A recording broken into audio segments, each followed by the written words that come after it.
Ted Studebaker of West Milton, Ohio, was a young man who told his draft board he could not conscientiously accept military service, but that he was perfectly willing to go to Vietnam. ABC's Jim Kincaid reports on what happened to him. But he's 5'2" and 6'4". He fights with missiles and disputes. But he's all of 31, but only 17. But he's been a soldier for 1,000 years. When Ted Studebaker went to war, he took no weapons.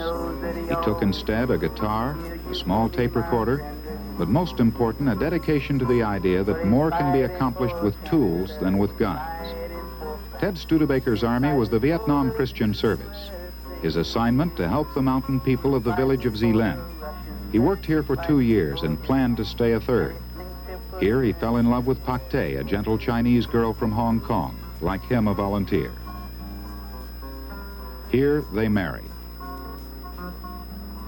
About a week later, on April 26th, the Viet Cong unit attacked Zeeland. The attack opened with a mortar barrage, and later the invaders entered the house and shot Ted Studebaker to death. The Viet Cong obviously considered him an enemy. After all, he was an American, but they couldn't really have known Ted Studebaker. A few days later, Ted Studebaker's widow journeyed to his home near West Milton, Ohio, there to join his family and to plan a memorial at the family's church. A memorial that would be, in Pastor Philip Bradley's words, a celebration of the life of Ted Studebaker. Ted saw both the agony and the ecstasy of life, both the grandeur and the misery of man. He said yes to his world, even though, he wrote, "I have never heard of a president pinning a Medal of Honor on a pacifist. These are the sacred glories reserved for those who can kill, maim, capture, or destroy the most. And the more human lives involved, the more glorious the award seems to be." What a contradiction of values. How can a great society be so inconsistent and incoherent? How many roads must a man walk down before you call him a man?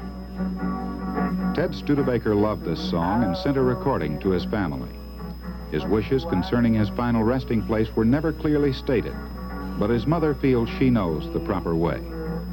He especially liked this view out here under the 2 willow trees, and we feel that this spot on the farm is so much a part of what Ted loved here, and we think this would be a very appropriate place to scatter his ashes. The ashes being scattered, some would remain on the farm, and the rest will be, as his wife remarked, blowing in the wind. Ted Studebaker was a man who believed peace was possible. He had his roots in the land, and it occurred to him that a land that needed him was a tortured land far away from his farm in Ohio. He went there willingly. Now he has come home.